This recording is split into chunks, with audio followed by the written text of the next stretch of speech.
नाशिक शहरात मोबाईल चोरी करणाऱ्या टोळीवर अंबड पोलिसांनी मोठी कारवाई करत 2 आरोपींना अटक केली आहे। या कारवाईत तब्बल 6 लाख रुपये किमतीचे 15 मोबाईल फोन जप्त करण्यात आले आहे। अंबड पोलीस ठाण्याच्या हद्दीत कुरिअर आणि पार्सल डिलिव्हरी करणाऱ्या कर्मचाऱ्यांनीच ग्राहकांना विश्वासघात करत मोबाईल फोन चोरल्याचा धक्कादायक प्रकार समोर आला आहे।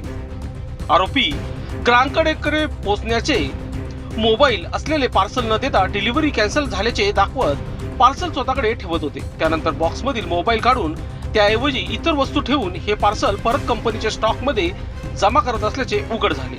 कंपनीच्या स्टोअर मॅनेजरने स्टॉक तपासणी केल्यानंतर हा प्रकार समोर आला। या प्रकरणी अंबड पोलीस ठाण्यात गुन्हा दाखल करण्यात आला।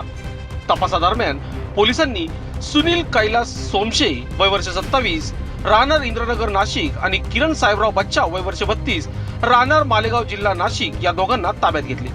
चौकशीत आरोपींनी चोरलेले मोबाईल कमी किमतीत धुळे जिल्ह्यातील काही लोकांना विकल्याची कबुली दिली। त्यानंतर पोलिसांनी तात्काळ कारवाई करत 15 मोबाईल फोन जप्त केले।